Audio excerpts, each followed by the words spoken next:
Once upon a time, in a little village somewhere in a land far, far away, there lived a spunky, adventurous young man. His name was Jack. Jack comes bounding onto the stage, all smiles and energy. He reaches center stage and gives a salute to the audience. Hi, you folks. I'm Jack. Now, Jack lived alone with his mother, his father having passed away years before. Ooh, that's bad. But Jack and his mother filled their home with love. They would do anything for one another and would always be there for each other. Aw, that's good. Unfortunately, despite having a home filled with love, their home wasn't exactly filled with money. Oof, that's bad. But Jack and his mother were rich in other things: happiness, hope, laughter, and fun. Um, that's good, isn't it? Not really. Happiness and laughter can't pay a mortgage, can it? I suppose so. Which is why, one day, Jack's mother came up to Jack with a painful but necessary task. Onto the stage comes Jack's mother. She motions to the outside of the house as she speaks to Jack. Jack, go and take Bessie, our prized cow, and bring her to market. Get a good price for her. As much as it pains me to do so, we desperately need the money. Yes, Mother, I'll go. Good, good. Jack, please don't let yourself get swindled in any way by someone. Of course not, Mother.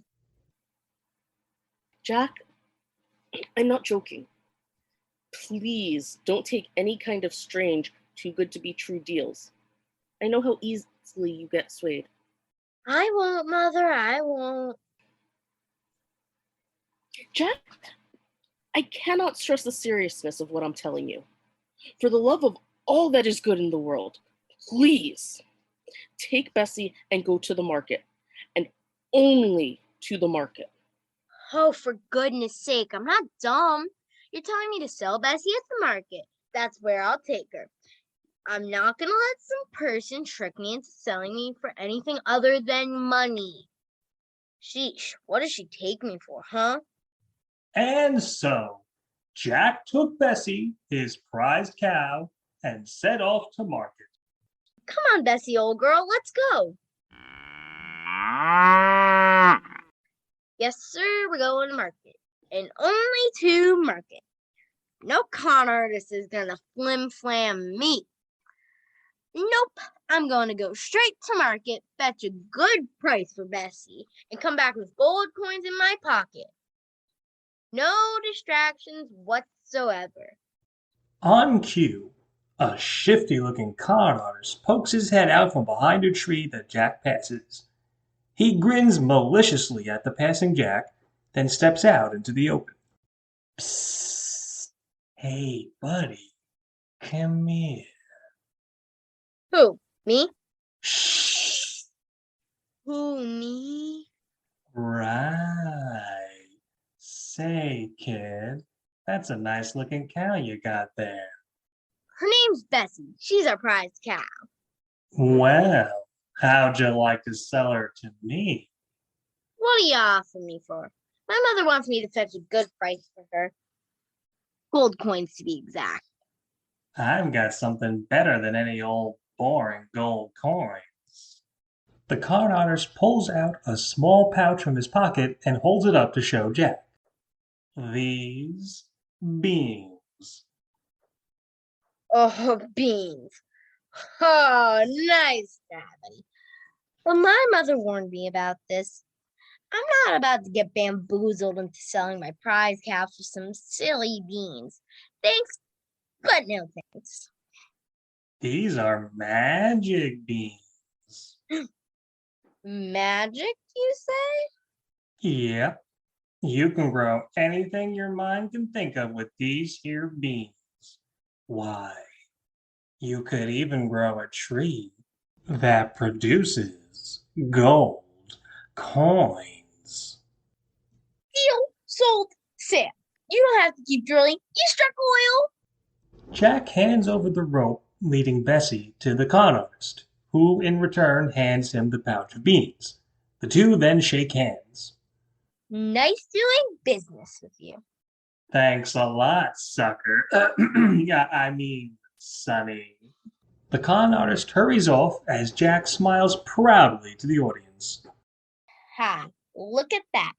That idiot gave me magic beans in exchange for some silly old cow. What a maroon. Doesn't he know anything about trading? Oh boy, Mom's gonna be so proud of me for the deal I made.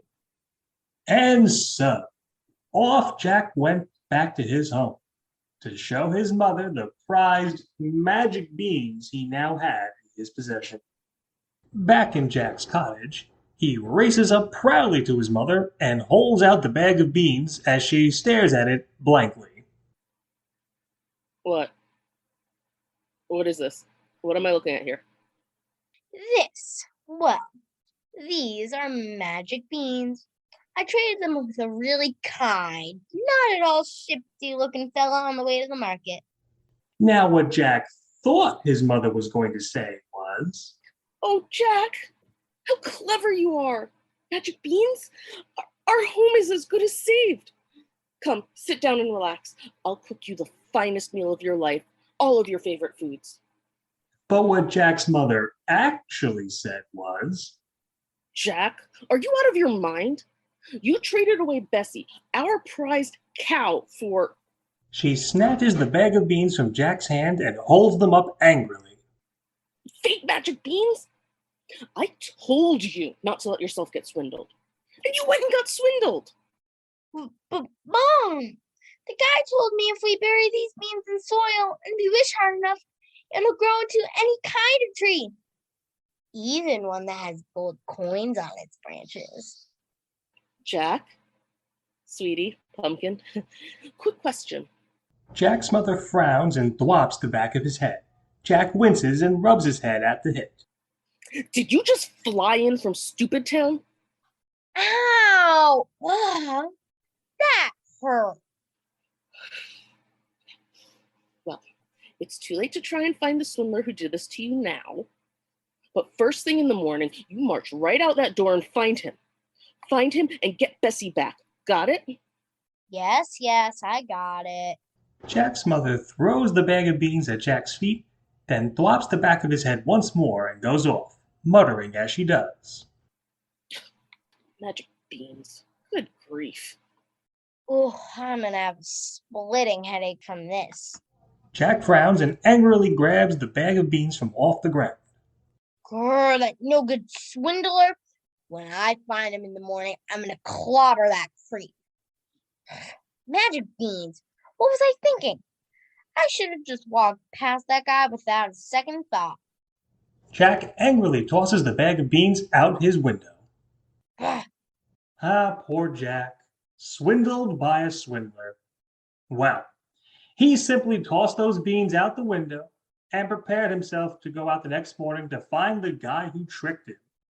But little did Jack know that swindler wasn't lying. Those beans were magic, and he was about to find this out in the most fantastic way possible. Hey, it's me. So listen, we're technically limited in showing the beanstalk growing, so if it's not too much trouble, could we maybe have a voice like the French guy from SpongeBob narrate what happens next? Sure, we can do that. Pierre, the next morning, one large beanstalk sprout later. The next day, a very large beanstalk has sprouted up into the sky.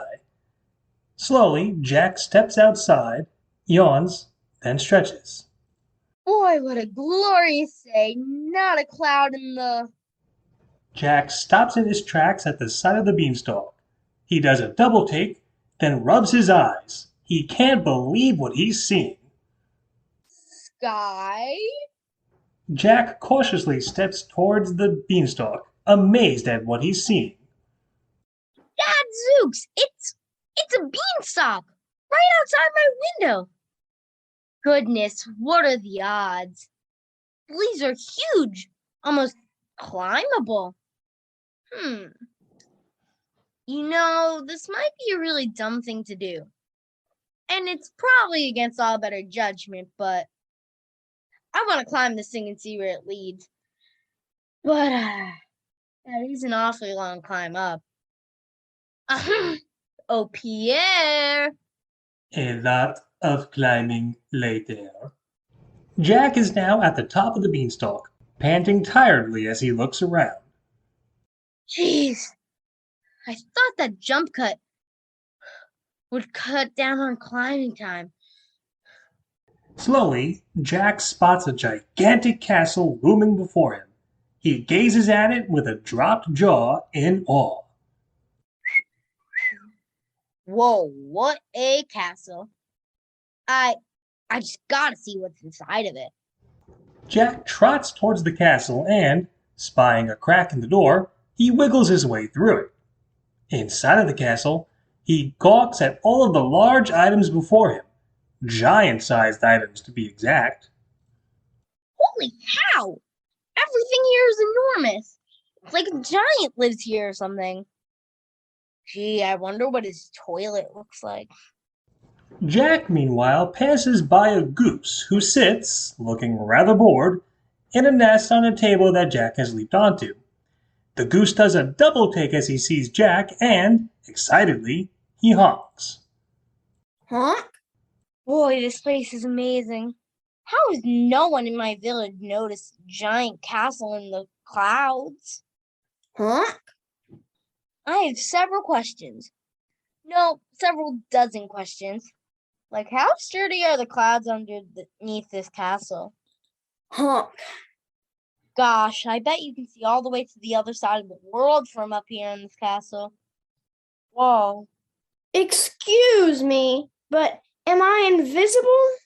Trust me, buddy, you're far from invisible. Your voice alone is already rattling around in my head. What the? A talking goose? Oh, so a castle on top of a cloud doesn't get you out of sorts, but a talking goose does? I can act all surprised about what I see too. Holy cow, an annoying, oblivious kid walking around the giant's castle. Watch it, Buster, or I'll sock you right in your beak. Wait, did you say giant? You mean a giant actually lives here? Well, duh. Who do you think lives here? The 7 dwarves? Wise goose. Say, what are you doing here anyway? Why would a giant have some goofy loudmouth goose in his castle? Not that I should tell you this, but... The goose looks around to make sure no one's listening. Then he beckons Jack closer. The giant has me prisoner here because I'm the goose that lays golden eggs. You lay golden eggs? That's right. You're making that up. I'll prove it to you. Watch this. The goose begins to comically grunt and strain, trying to push out a golden egg.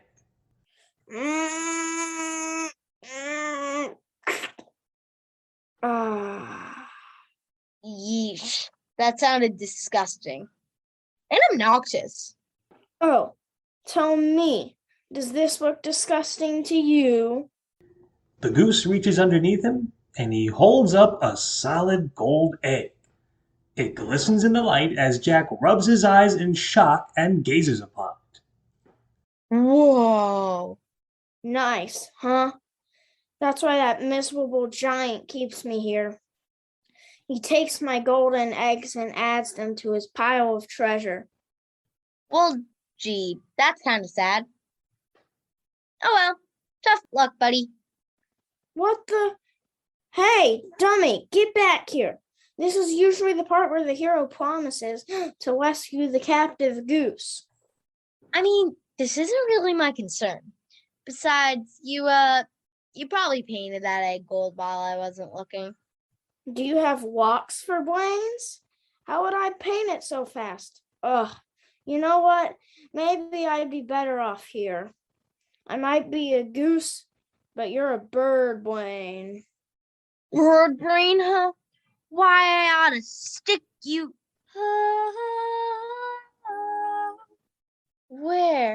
Where's that singing come from? Over there.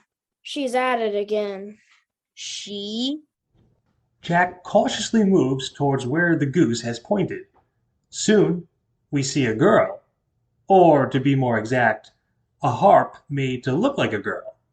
She is a vision of loveliness as her strings seem to move on their own, and she hums a sweet but sad tune to herself. Here in my castle on a cloud. Wow, she's beautiful. Oh, the girl harp you flock to?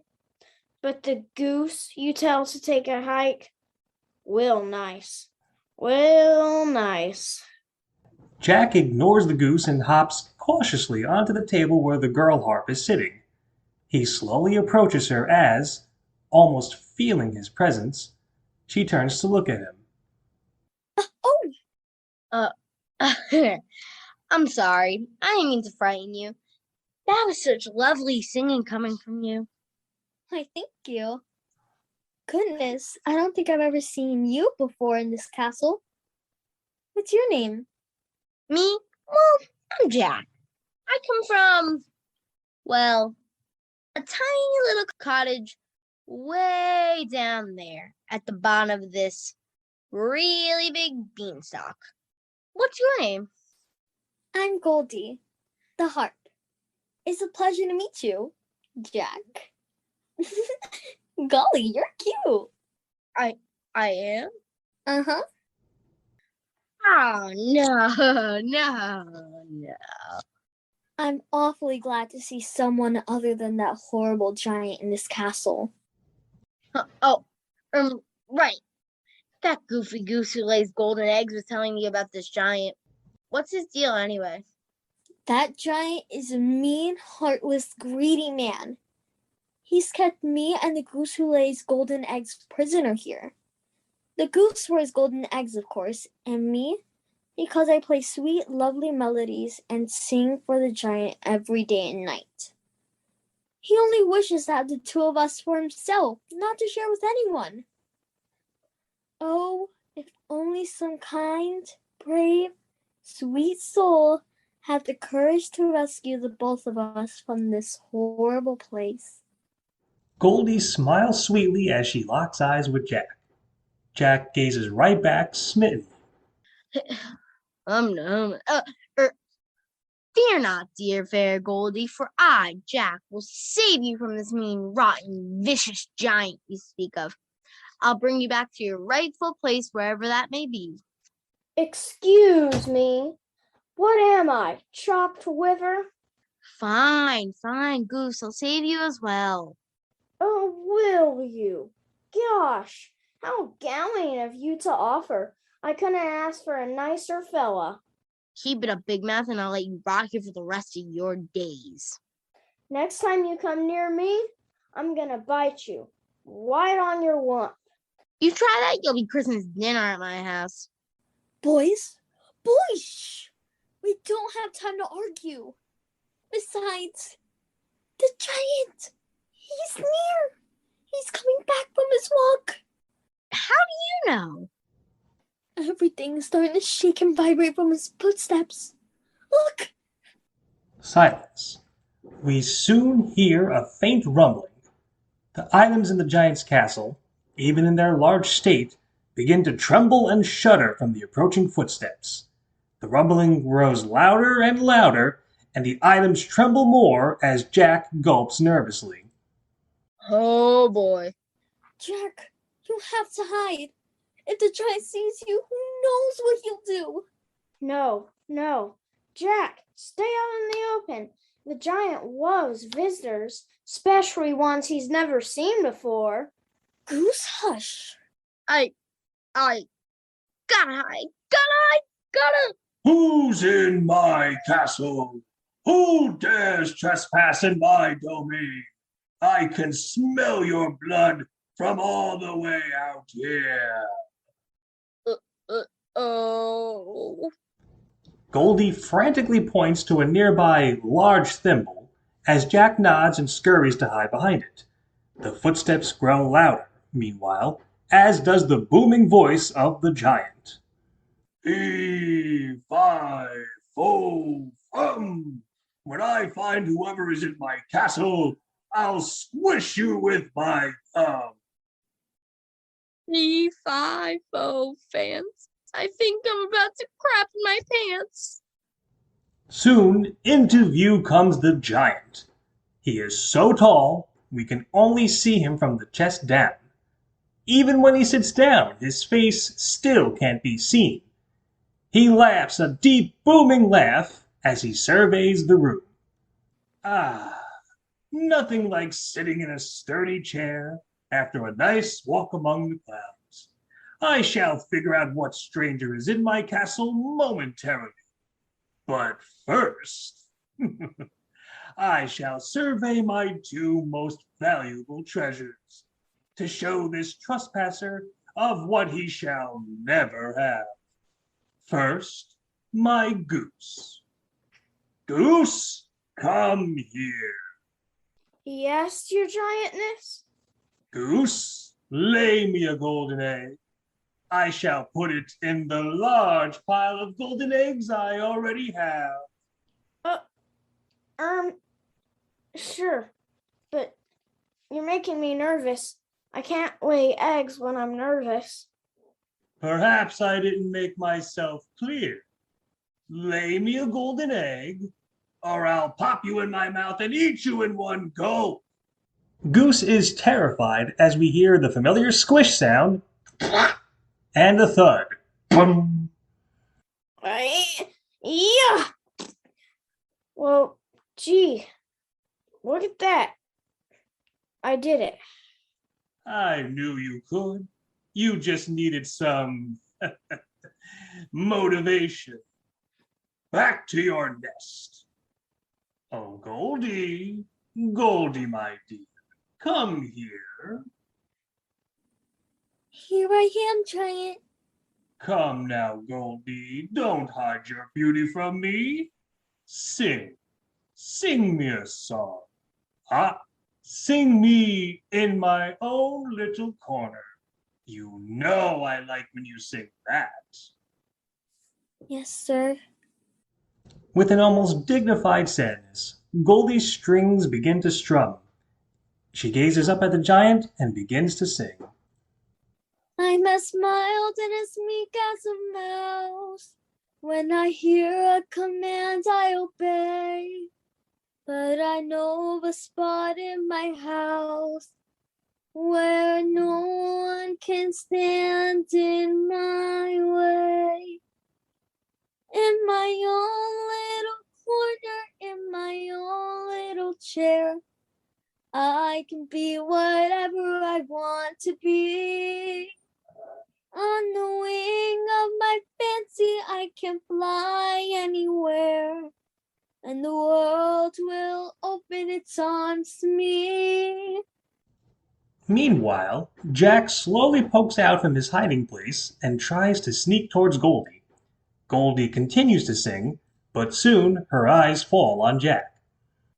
I'm a young Norwegian princess or a milkmaid. I'm the greatest prima donna in Milan. I'm an heiress to... Jack, no, hide! Goldie, those aren't the lyrics. What's the meaning of this? I'm doing a medley. That was a part of the second song. It's an original composition I wrote called Jack, no, hide. What an interesting title. Sing a bit of it. If I like it, I may let you sing it on the regular. Goldie looks nervously to Jack, then to Goose, who shrugs helplessly. Goldie looks back up at the giant, nervously smiles, then nods. Jack, no. Hi. If you're seen, you'll be knocked to your side. Please, Jack, get away while you can, 'cause if you're squished, you'll go bam. Do you think I'm stupid, girl? Huh? You're trying to communicate with the stranger in my castle. I'm not a fool. Jack gulps and scurries back behind the thimble, but the giant's hand grabs the thimble and moves it away, exposing Jack out in the open. Aha! There you are! Uh-oh. I don't allow strangers into my castle. I shall squash you under my thumb. No, wait, Giant, spare him! Spare him? And why, Goldie, should I do a thing like that? Because you be squashing your new singer. New singer? Yes.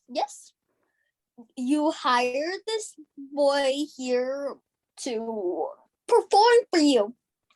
He's the best singer in his village. You did say you wanted a boy to compliment my singing for duets. Remember? I can't say I do. But then again, I do a lot during my days, so I suppose I did. So, you can sing, can you? Oh. Well then, sing. Sing for me, as a demonstration. Well, go on, sing. Jack, for goodness sake, sing something. Anything. I don't know how to sing. I can barely hold the tune for Happy Birthday to You. Psst. Hey, stupid. Jack turns to Goose, who holds up a small record, then motions to a record player, then points to his mouth, as if telling Jack to mime the words. Jack grins and nods, then, almost arrogantly, he looks up at the giant. Very well, Giant. If it's singing you want, singing you'll get. Take a listen to this. Goose puts the record on the player and lowers the needle. Jack grins and prepares for the song. To his shock, it's the song Paralyzed by the Stardust Cowboy. Not exactly something that can be mimed. Jack's face drains of color at this as Goldie slowly facepalms.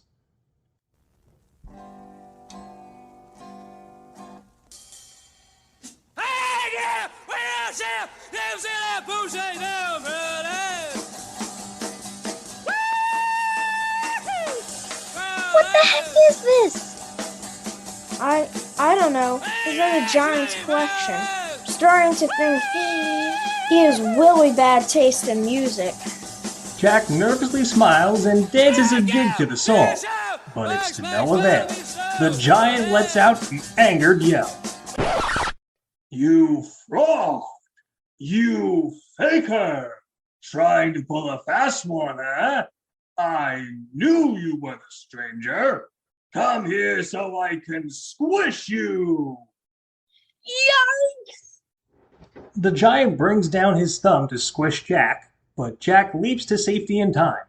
He rushes up to Goldie, grabs her hand, and begins to lead her off. The goose frantically follows. Wait for me! Keep up and we will. Come on! The chase is on, as Goldie, Goose, and Jack rush towards the front door of the castle, ducking and weaving about as they do.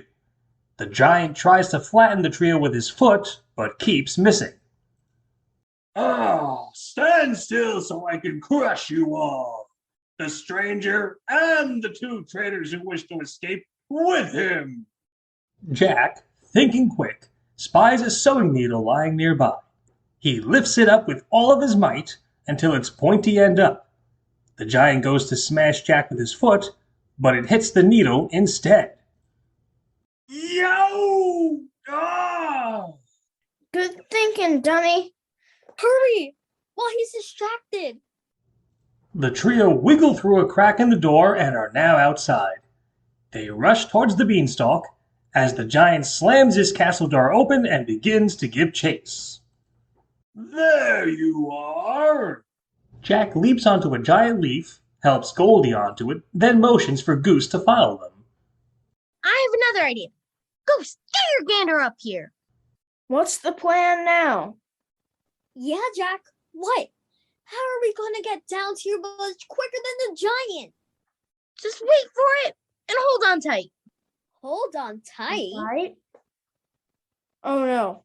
Jack, no, don't do it. The giant's footsteps come closer and closer, causing wind to rustle up. A big gust snaps the leaf off of the Beanstalk, and the trio descend down to earth. No. Pierre! Help! Transition us quick! One wild leaf ride to the ground later.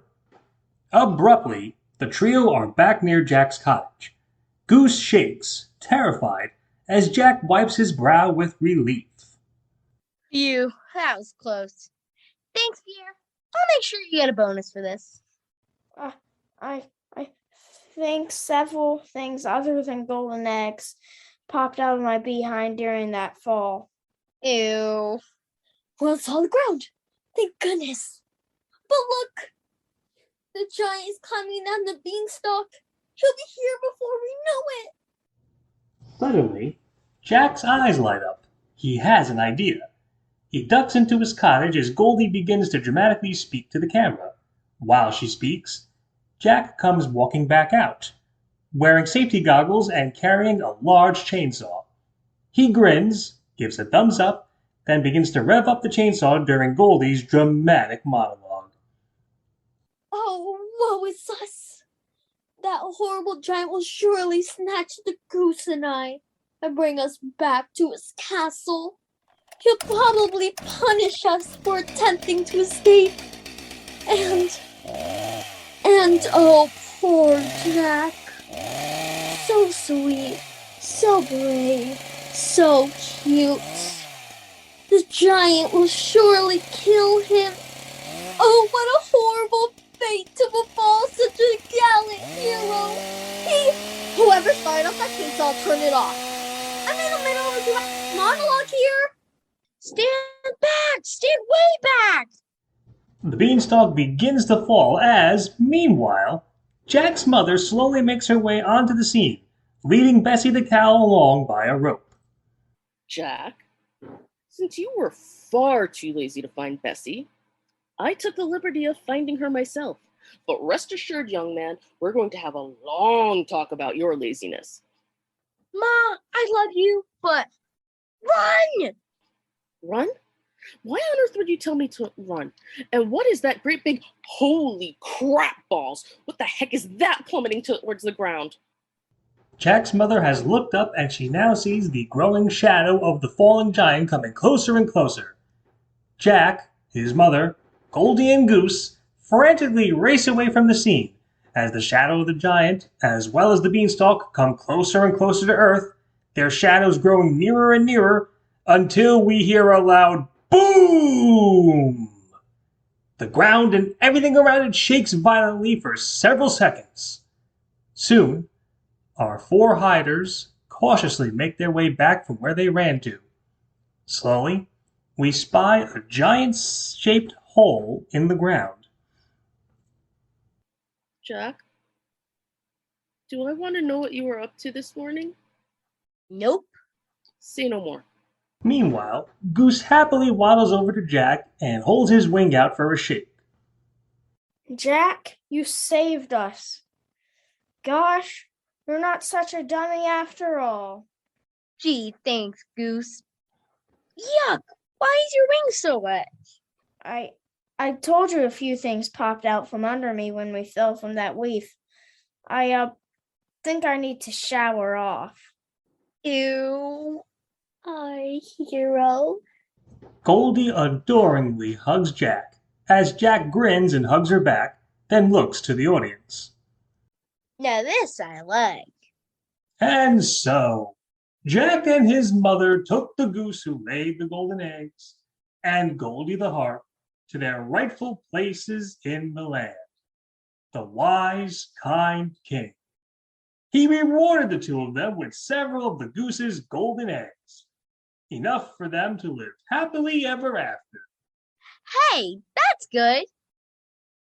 Though the giant-sized hole in the ground near Jack's house led to extensive property damage, and people weren't exactly pleased about it. Oh, that's bad. Ooh, really bad. We're gonna need to get some more golden eggs to pay for the damages. Jack and his mother both shrug Larry David-style shrugs.